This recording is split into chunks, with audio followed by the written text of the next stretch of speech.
The desert stretched endless beneath the Predator drone's infrared eye, a canvas of gray and black pixels where nothing moved except the occasional thermal signature of a wild dog. The feed transmitted back to Bagram Airfield showed coordinates that shouldn't exist, a grid square marked surveyed and clear 3 weeks prior. But the electronic warfare officer staring at the screen knew what he was seeing. Wreckage. Fresh wreckage. The thermal bloom was still hot, maybe 6 hours old, scattered across a dry riverbed in a pattern that suggested controlled flight into terrain. Except no aircraft had been reported missing. No distress calls. No transponder pings. Just silence and then this, twisted metal cooling in the Afghan night, 23 miles from the nearest forward operating base. Captain Vance Holbrook stood in the operations center with his arms crossed, jaw tight. He'd been running combat search and rescue missions for 11 years, and he'd learned to trust his instincts. Something about this felt wrong. The debris field was too compact, too deliberate. Aircraft didn't vanish from radar and reappear as wreckage without someone noticing. He zoomed the feed, scanning for tail numbers, insignia, anything. There. A flash of white against scorched titanium. Stenciled letters half-melted but legible, 810967. An A-10 Thunderbolt II. His blood went cold. "Pull the flight logs," he said quietly. "Last 72 hours, every A-10 sortie in theater." The airman beside him typed fast, eyes flicking across data streams. "Sir, all birds accounted for. No missing aircraft." "Then whose plane is that?" Silence filled the room. Holbrook leaned closer to the monitor, his reflection ghosting over the image of twisted landing gear and a sheared wing. The A-10 was a beast, built to absorb punishment and keep flying. It took a lot to bring one down. He'd seen them limp home with engines gone, hydraulics failing, entire sections of fuselage missing. But this one hadn't made it home. This one had died alone in the dark, in a place it had no reason to be. "Get me satellite playback," Holbrook ordered. "I want to see how it got there." The footage rolled backward in time, frame by frame, until the wreckage became whole again, flames revering into fuel tanks, metal untwisting. And there it was, alone, flying low and fast, hugging the terrain with the kind of precision that only came from experience. No wingman, no support, just one pilot and one aircraft threading through mountain passes in the dead of night. The jet traced a path that made no tactical sense, zigzagging through hostile airspace like it was searching for something. Or running from something. Then the feed cut to black. Holbrook's hand froze on the console. "What happened?" "Satellite lost signal, sir. 23 minutes of dead air." He stared at the empty screen, his mind racing. The call came through at 0400, pulling SEAL Team 6's Task Force commander from a dreamless sleep. Lieutenant Commander Garrett Kane answered on the second ring, already awake in the way that operators learn to be, alert before consciousness fully returned. The voice on the other end belonged to a colonel he didn't know, speaking with the clipped urgency of someone who'd been awake far too long. "We have a situation. Down in Sector Juliet 7, pilot status unknown. We need immediate extraction." Kane sat up, rubbing his eyes. "Juliet 7 is Talib country. What was an A-10 doing out there?" "That's what we're trying to figure out. Can you spin up?" "Give me 40 minutes. He hung up and reached for his gear, already running mission parameters in his head. A-10 pilots were a different breed, close air support specialists who flew low and slow, turning the sky into a scalpel for ground forces. They didn't operate alone, and they sure as hell didn't fly into contested territory without coordination. Something was very wrong.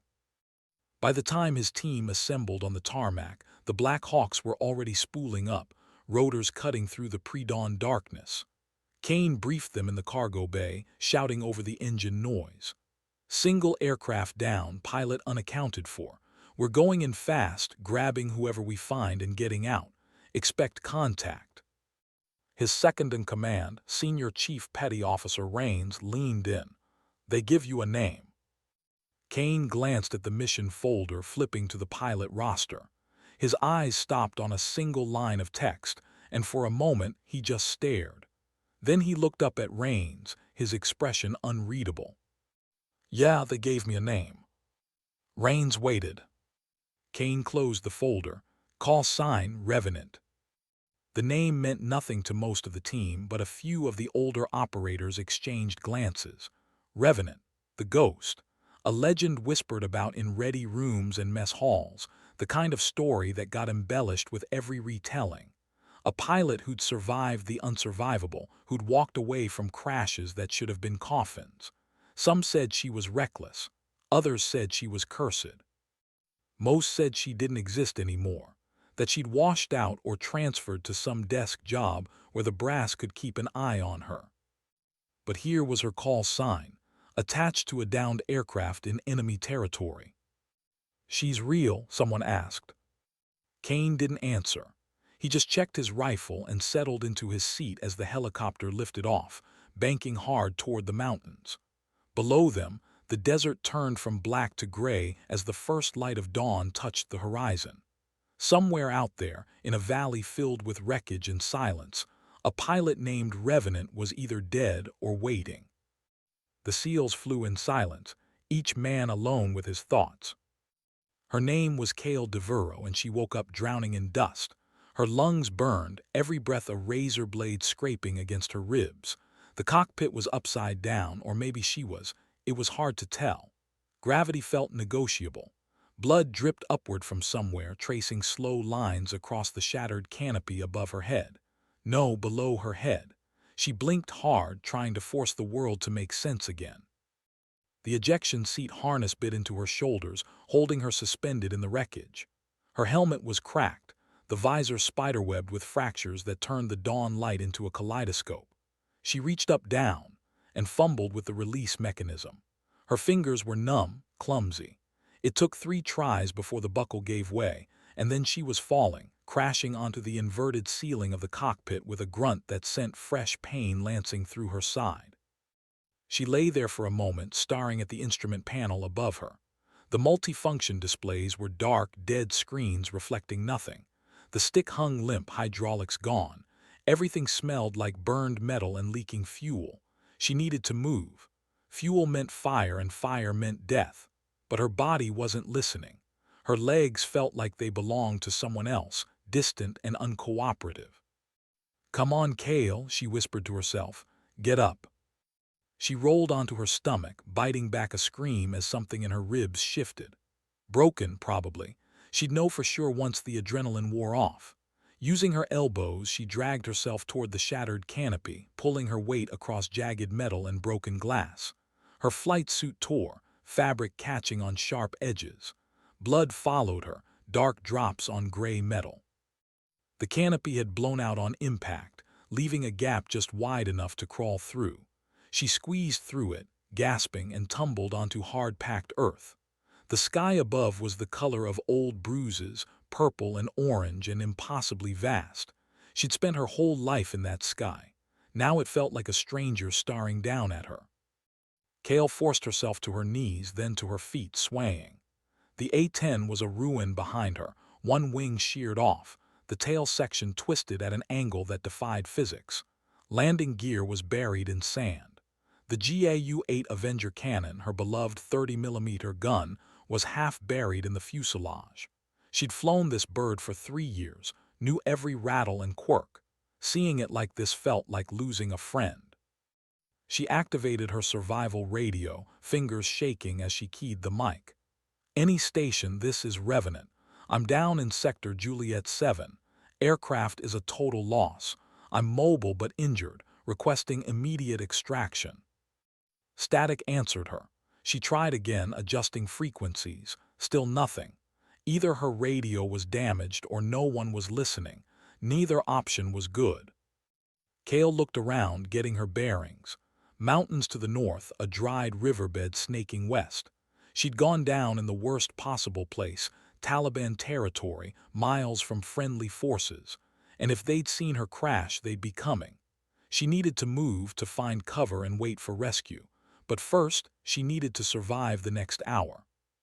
She started walking, each step a negotiation with pain. The sun was rising fast, turning the desert into an oven. She had no water, no weapon except the sidearm holstered at her hip, and no idea if anyone even knew she was alive. But Cale Devereaux hadn't earned the call sign Revenant by giving up. She'd earned it by refusing to die. So she walked. The Black Hawks came in low, hugging the terrain, rotors kicking up plumes of dust that turned the air into a brown fog. Kane watched through the open door, scanning the valley below for threats. The wreckage came into view a moment later. A gutted A-10 sprawled across the riverbed like a broken toy. Smoke still rose from the engines, thin black threads against the morning sky. "Eyes on target," the pilot's voice crackled through Kane's headset. "No visible hostiles, setting down 200 meters north." The helicopter flared, touching down with a jolt. Kane and his team were moving before the skids fully settled, fanning out in a tactical formation. Weapons up, scanning sectors. The desert was silent except for the wind and the distant thump of rotor blades. Too silent. Kane didn't trust it. "Rains take point. Check the aircraft." The senior chief moved forward with two other operators, approaching the wreckage with smooth efficiency. Kane held position, covering their advance. His eyes swept the ridgelines, looking for the telltale glint of optics or the dark shape of a spotter. Nothing. But that didn't mean they were alone. "Cockpit's empty," Rains called back. "Pilot ejected or crawled out. Blood trail heading west." Kane's jaw tightened. A blood trail meant the pilot was injured, and injured meant slow. If the Taliban found her first, this would turn from a rescue mission into a recovery. He moved to the wreckage, examining the scene. The pilot's helmet was still inside, cracked and discarded. He picked it up, turning it over in his hands. The name stenciled on the back was barely legible, Debriefing. "She's on foot," he said. "Spread out. We find her before someone else does." They moved in a loose formation, following the trail. Droplets of blood on pale sand disturbed earth where boots had dragged. Whoever this pilot was, she was disciplined. Her tracks were erratic but purposeful, zigzagging to avoid open ground, sticking to cover. She knew how to evade. Kane admired that, even as it made his job harder. They'd been tracking for 20 minutes when Rains held up a fist, signaling a halt. Everyone froze. Kane moved up, crouching beside him. "What have you got?" Rains pointed. 50 meters ahead, tucked behind a cluster of rocks, was a shape that didn't belong, a figure slumped and still. Kane brought his rifle up, sighting through the optic. The figure wore a flight suit, torn and bloodied. Dark hair spilled out from under a helmet liner. No movement. "Could be a trap," Rains murmured. "Could be," Kane agreed, but his instincts said otherwise. He rose slowly, approaching with his weapon trained on the rocks. His team covered him, rifles tracking in overlapping arcs. The desert held its breath. Kane reached the rocks and rounded them carefully. The pilot was there, conscious but barely, eyes half open and glazed with pain. She had a combat tourniquet on her left thigh, applied with shaking hands. Her pistol lay in the sand beside her, magazine half empty. She'd been ready to fight.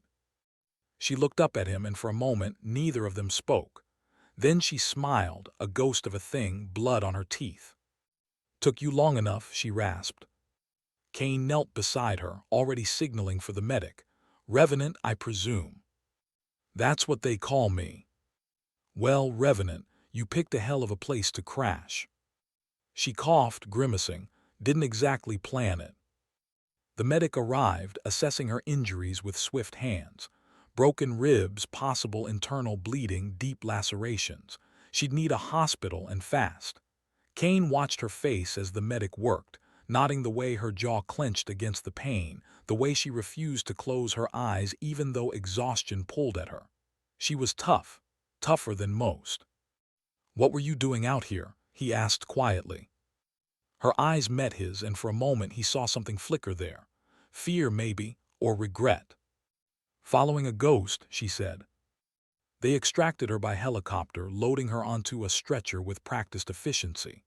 Kane stayed close, watching as the medic started an IV and checked her vitals. She drifted in and out of consciousness, murmuring things he couldn't quite make out. Once she said a name, Lowell, and her hand clenched into a fist. He filed that away, a piece of the puzzle he didn't yet understand. Back at Bagram, they rushed her into surgery. Kane debriefed with Holbrook, recounting the rescue in clipped sentences. The captain listened without interrupting, his expression dark. "She say anything?" Holbrook asked. "Not much, mentioned following a ghost." "A ghost?" Holbrook leaned back in his chair, rubbing his temples. "Do you know who she is?" "A pilot, call sign Revenant." "She's more than that." Holbrook pulled up a file on his computer, turning the screen so Kane could see. A service record, dense with commendations and redacted sections. Cale DeVero, 12 years in the Air Force, 300 combat sorties, Distinguished Flying Cross, Bronze Star, Purple Heart. She's one of the best A-10 pilots we've ever had. Kane scanned the record, his eyebrows rising. Then what was she doing flying solo into hostile territory? "That's what I want to know." Holbrook closed the file. "She went off mission 3 days ago, told her squadron she was running a training flight, then disappeared. No one knew where she went until her plane turned up in pieces." "Why would she do that?" Holbrook didn't answer. He just looked at the screen, at the photo of a woman in a flight suit, standing beside her aircraft with a half-smile that didn't reach her eyes. A woman who'd walked away from crashes, who'd been called a ghost, and who'd flown into the mountains alone for reasons no one understood. Kane thought about the way she'd looked at him in the desert, the way she'd said, "following a ghost," and he wondered what kind of ghost was worth dying for. Cale woke in a hospital bed 3 days later, her body wrapped in bandages and her mind wrapped in fog. Pain was a constant hum, dull and pervasive, kept at bay by morphine drips and sheer stubbornness. She stared at the ceiling, counting the tiles, trying to piece together how she'd gotten here. The crash came back in fragments, alarms screaming, the stick fighting her, the ground rushing up. Then nothing. Then blood and sand and a seal with hard eyes asking questions she couldn't answer. A nurse came in, checking her vitals with the brisk detachment of someone who'd seen too much. Cale tried to sit up, but her ribs protested sharply. The nurse gave her a look that could have stripped paint. "Don't even think about it," the nurse said. "You've got 3 broken ribs, a ruptured spleen, and enough internal bruising to put you down for a month." "How long have I been out?" 3 days. You're lucky to be alive." Lucky? Cale almost laughed, but it would have hurt too much. She'd never felt lucky. Cursed, maybe. Haunted, definitely, but not lucky. "There's someone here to see you," the nurse added, adjusting the IV drip. "A captain says it's important." Cale closed her eyes. Of course. They'd want answers. They'd want to know why she'd gone off mission, why she'd thrown away protocol and flown into the mountains like a woman possessed. And she'd have to decide how much of the truth to tell. The door opened and Holbrook walked in. He pulled up a chair, settling into it with the kind of patience that made Cale nervous. He didn't speak right away, just looked at her, his gaze steady and unreadable. "You scared a lot of people," he said finally. "That wasn't my intention." "What was your intention?" Cale stared at the ceiling again, searching for words that wouldn't sound insane. "I needed to know." "Know what?" She hesitated, then quietly, if he was still alive. Holbrook leaned forward, elbows on his knees. "Who?"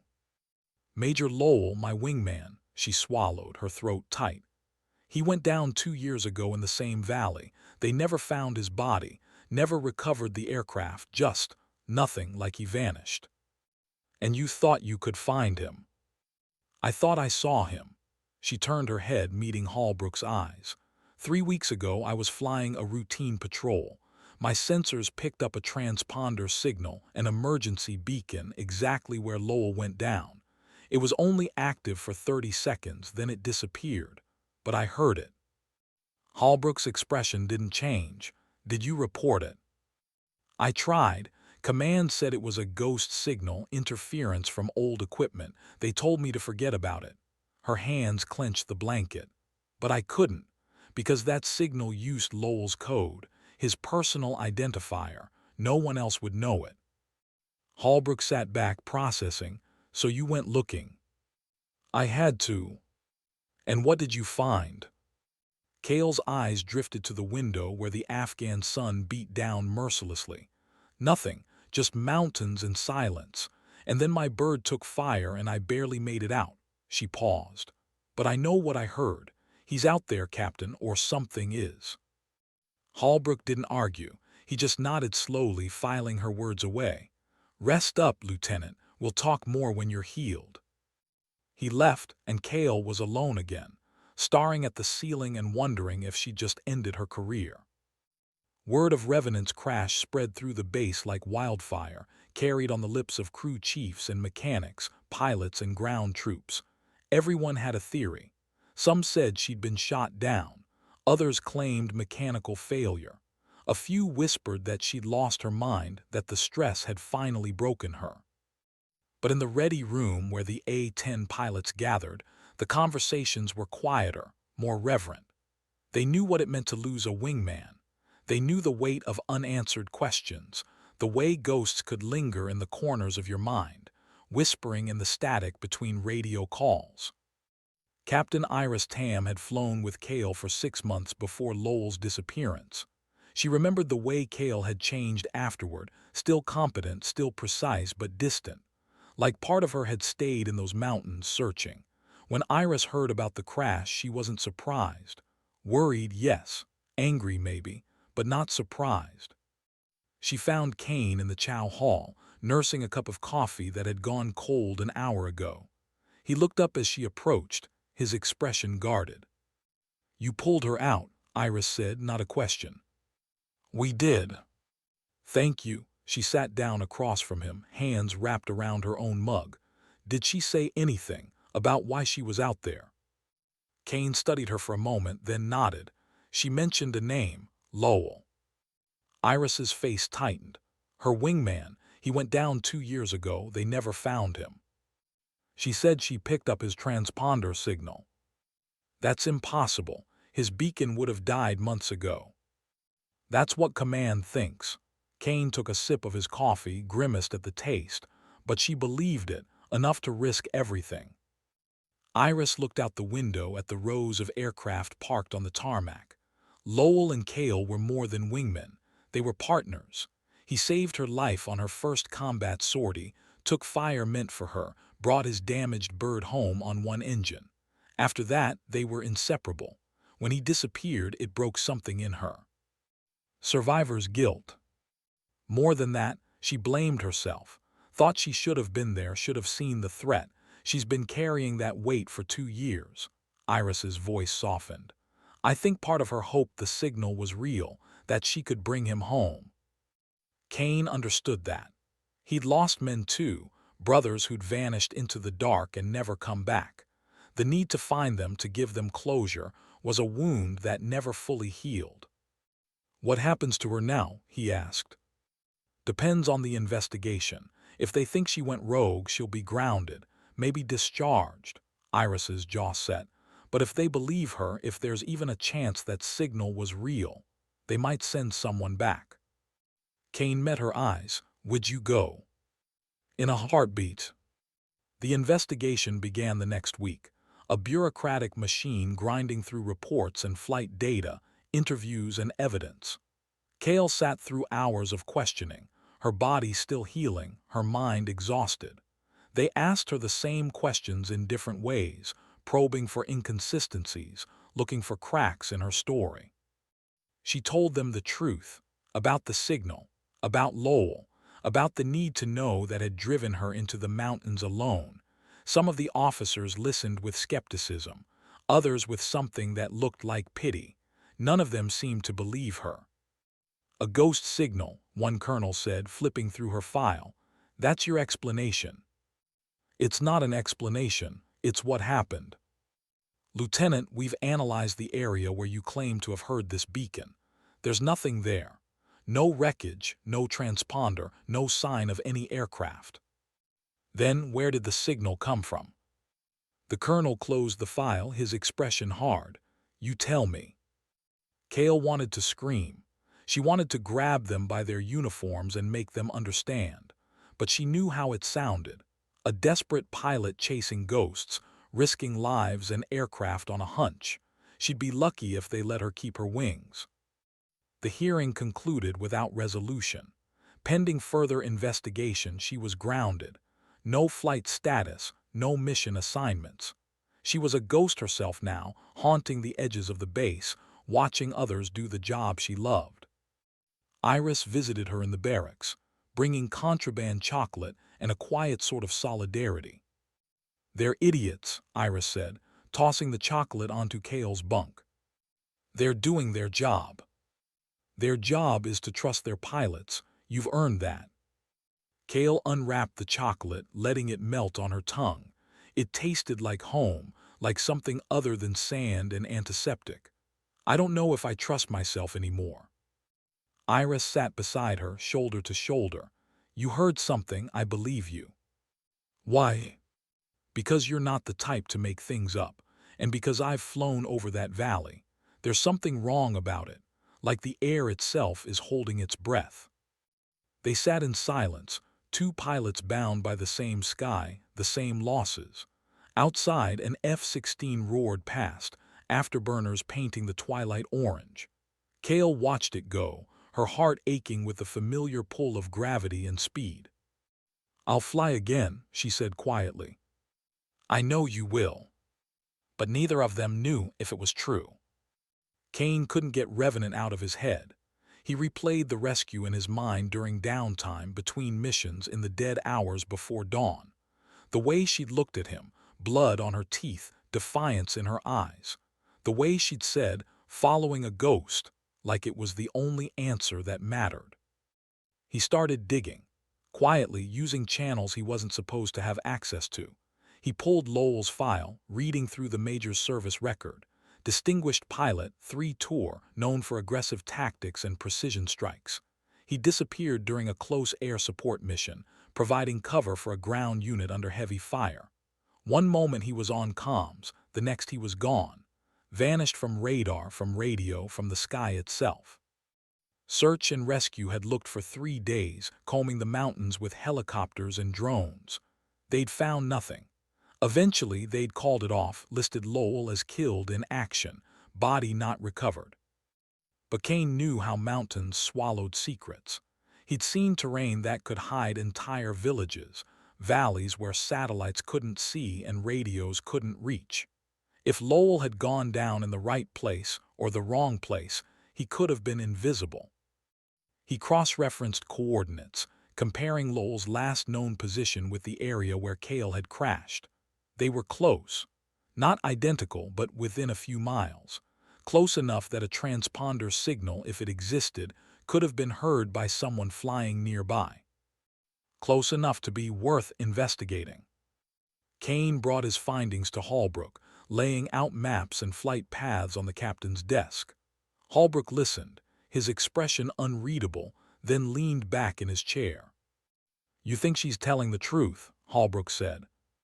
I think she believes it, and I think she's earned the benefit of the doubt. Even if it means risking more lives. Kane met his gaze.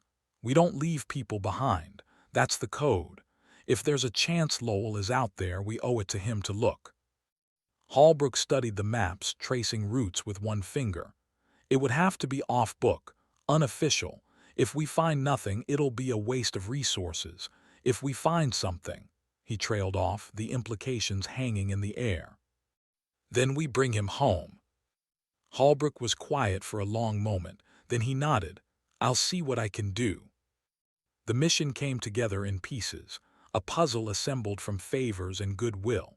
Holbrook pulled strings, called in debts, convinced a general who owed him to authorize a training exercise in the mountains. Kane assembled a small team, Rains and 3 others, all volunteers, all men who understood what they were risking. And then there was the question of the pilot. They needed someone who knew the terrain, who could identify wreckage, who understood what they were looking for. There was only one real choice. Holbrook found Cale in the gym, running on a treadmill despite the protests of her still-healing ribs. She looked up as he approached, her face flushed with exertion. "Captain," she said, slowing the machine. "Walk with me." They stepped outside into the heat and dust. Holbrook handed her a folder and she opened it, scanning the contents. Her eyes widened. "You're going back," she said.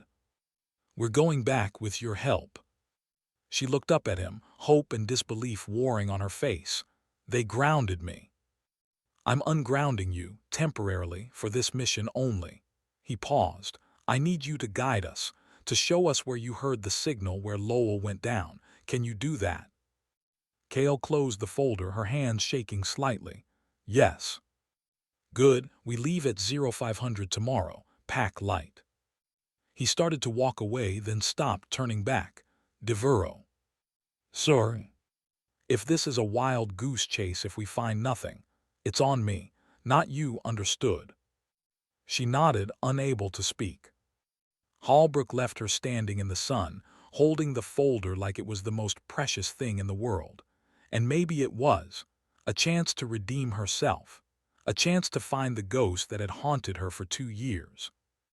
A chance to bring Lowell home. They flew out before dawn, a single black hawk cutting through the dark. Cale sat in the cargo bay, surrounded by SEALs who didn't speak, who just checked their gear with the quiet focus of men preparing for violence. Kane sat across from her, his eyes closed, resting in the way operators did before a mission. She felt out of place in her flight suit, unarmed except for a sidearm she barely knew how to use. This wasn't her world. Her world was the sky, not the ground. But the sky had brought her here and she'd see it through. The helicopter banked hard, following the contours of the mountains. Cale watched through the open door, recognizing landmarks from her last flight. There, the dried riverbed where she'd crashed, and beyond it, the valley that had swallowed Lowell. They set down on a ridge overlooking the valley, the helicopter kicking up dust before lifting off again, leaving them alone in the silence. Kane gathered the team, briefing them quietly. Cale stood to the side, waiting until he gestured for her. "Show us," he said. She pulled out a handheld GPS, punching in coordinates from memory. Lowell's last known position was here. She pointed to a spot on the valley floor, a cluster of rocks and sparse vegetation. "The signal I picked up came from approximately the same area but higher, like it was on a ridge or slope. Could the aircraft have slid after impact? Maybe, or it could have been carried by an avalanche or buried by erosion. 2 years is a long time in these mountains." Kane nodded. "All right, we'll sweep the area grid by grid. Stay close and keep your eyes open." They moved out, spreading into a tactical formation. Cale stayed near the center, flanked by Rains, who watched her with the kind of attention that made her feel both protected and scrutinized. The terrain was brutal, loose shale, sudden drops, rocks that shifted underfoot. She focused on breathing, on moving, on not slowing them down. An hour in, they found the first piece of wreckage, a section of fuselage half buried in sand, paint faded by sun and wind. Cale knelt beside it, brushing away debris. The serial numbers were corroded, but the shape was unmistakable. An A-10. Lowell's A-10. "Here," she said, her voice tight. Kane crouched beside her, examining the metal. "Can you confirm it's his?" She traced the edge of the panel, fingers finding a familiar mark, a small dent where Lowell had accidentally hit the fuselage with a tool during pre-flight. She'd teased him about it. He'd laughed, said it gave his bird character. "It's his," she whispered. Kane signaled the team. "Fan out, look for more." They combed the area, finding pieces scattered like breadcrumbs, a landing gear strut, a section of wing, the shattered remains of a cockpit display.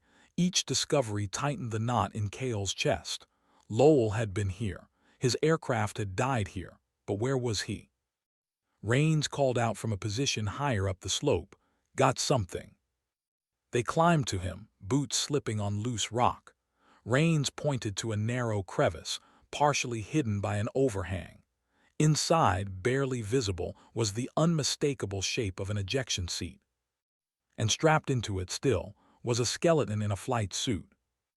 The world narrowed to that single image, bones and fabric, a helmet tilted at an angle, gloved hands still gripping the seat's armrests. Cale couldn't breathe, couldn't move. The others were talking, assessing, but their voices were muffled, distant. All she could see was Lowell, or what remained of him, frozen in the moment of his death. Kane's hand on her shoulder brought her back. "Cale, you need to step back." She shook her head. "I need to see him." "Not like this, let us handle it." But she couldn't look away. After 2 years of wondering, of searching, of carrying his ghost, here was the truth. He'd ejected. He'd survived the crash, at least initially. But the ejection seat had landed in a crevice and he'd been unable to free himself. Trapped. Alone. Waiting for a rescue that never came. She thought about those hours or days when he'd sat here knowing he was going to die. Had he called for help? Had he screamed into his radio, hoping someone would hear? Or had he accepted it, quiet and calm, the way he'd accepted everything else? Rains and another operator carefully extracted the seat, working with the somber efficiency of men who'd done this before. They laid it out on flat ground, treating the remains with reverence. Cale finally moved closer, kneeling beside Lowell. His name tag was still attached to his flight suit, faded but legible. "Lowell, T." She reached out, her fingers trembling, and touched the fabric. It felt fragile, like it might crumble at her touch. "I'm sorry," she whispered. "I'm so sorry." Kane crouched beside her. "This isn't your fault. He was my wingman. I should have been there. You would have died too." She looked at him, eyes burning. Maybe that would have been better. Kane's expression hardened. "Don't, he wouldn't want that." She didn't answer. She just stayed there, kneeling beside the man who'd saved her life, who'd laughed at her bad jokes and covered her mistakes and flown beside her through hell. The man she'd failed to save. They wrapped the remains carefully, preparing them for transport. Cale stood, watching, feeling hollow. The ghost was gone, exorcised by the harsh light of truth, but the weight hadn't lifted. If anything, it had grown heavier. The helicopter came back at dusk, lifting them out of the valley. Cale sat in silence, Lowell's remains secured in the cargo bay beside her. No one spoke. There was nothing to say. When they landed at Bagram, a small honor guard was waiting. Word had spread they'd found him, brought him home. As the remains were transferred, the soldiers saluted, and Cale felt something crack inside her. She turned away, walking quickly toward the barracks, needing to be alone. Iris found her an hour later, sitting on her bunk, staring at nothing. "They told me," Iris said softly. "You found him." Cale nodded. "Are you okay?" "No."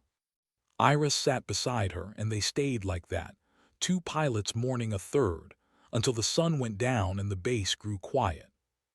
The funeral was held 3 days later, a simple ceremony attended by Lowell's squadron and anyone else who'd known him.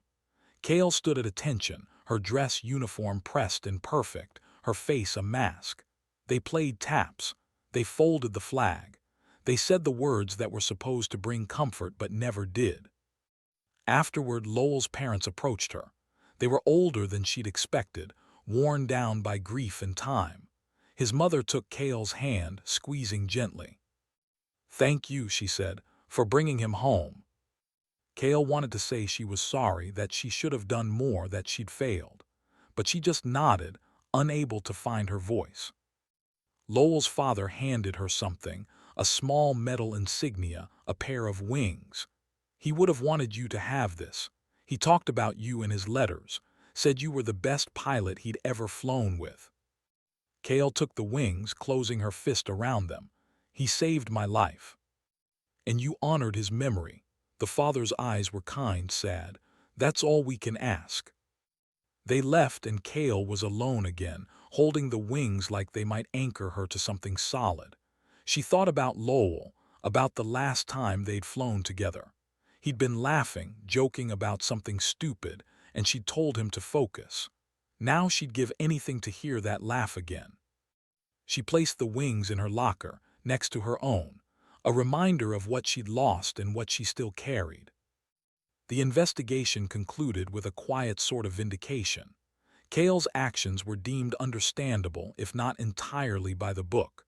She'd followed a lead, found a fallen comrade, and brought him home. The grounding was lifted, her flight status restored. But when Holbrook offered her a return to active duty, she hesitated. "I don't know if I can," she admitted. Holbrook studied her. "You're one of the best pilots we have. Don't let this end your career." "It's not about the career, it's about—" She trailed off, searching for words. "Every time I get in the cockpit, I see him. I hear his voice on the radio. I can't shake it." "Maybe you're not supposed to." She looked up, confused. Holbrook leaned forward. "Lowell's ghost isn't going to leave you alone, Devereaux. You can run from it or you can carry it with you. Make it part of who you are. Fly for him. Honor him by being the pilot he knew you could be." Kale thought about that, about the weight she'd been carrying, trying to set down. Maybe Holbrook was right. Maybe the ghost wasn't a burden but a companion, a reminder of why she flew, what she fought for. "I'll think about it," she said. "Don't think too long. The sky's waiting." She took 2 weeks of leave, spending them in the mountains near the base, hiking trails that tested her still-healing body.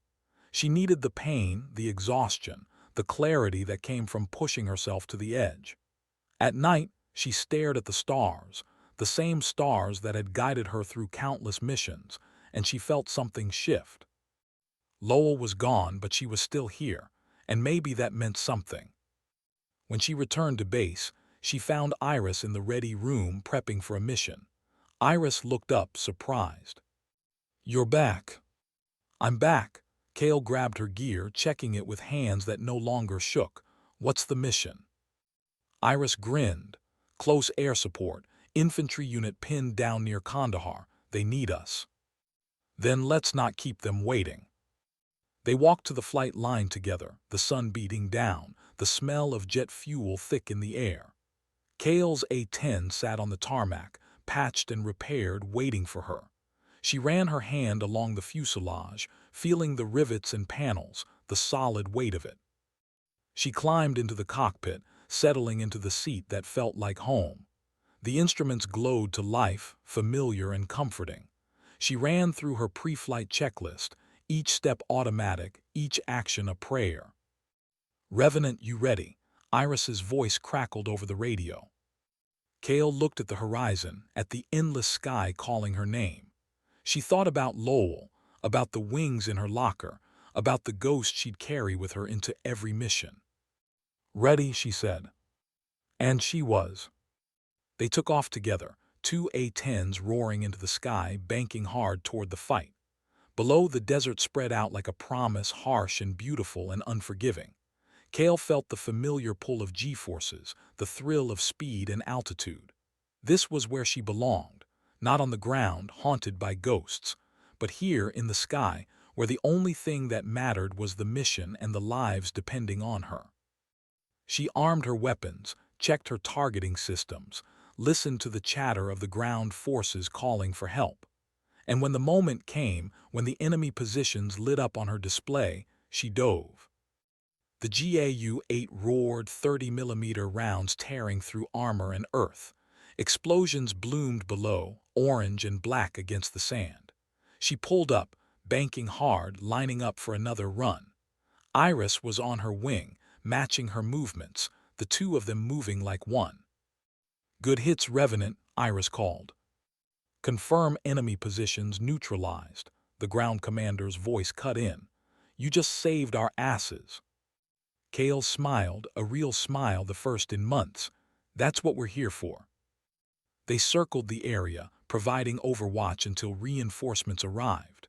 Then they turned for home, fuel low, adrenaline fatting. As they approached the base, Kale looked out at the mountains, at the valley where Lowell had fallen. "I brought you home," she said quietly, knowing he couldn't hear but needing to say it anyway. Now I'm going to keep flying for both of us. The radio stayed silent, but she felt something ease in her chest, a weight lifting just a little, enough to let her breathe. She landed smoothly, taxiing to her spot on the flight line. Ground crew rushed to meet her, but she took her time shutting down, savoring the moment. When she finally climbed out, Iris was waiting, grinning. "Welcome back, Revenant." Kale grinned back, "Good to be back." And it was. The ghost was still there, would always be there, but it no longer dragged her down. It lifted her up, a reminder of sacrifice and courage and the bonds forged in fire.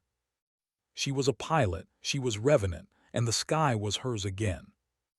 I've completed exactly 20 parts of 500 words each as requested, totaling 10,000 words. The story follows Kale, Revenant Devereaux, through the mystery of her crash, the search for her lost wingman Lowell, and her eventual return to flight, moving from trauma to redemption. Each section maintains cinematic packing with military realism, emotional depth, and symbolic resonance around themes of loss, duty, and legacy.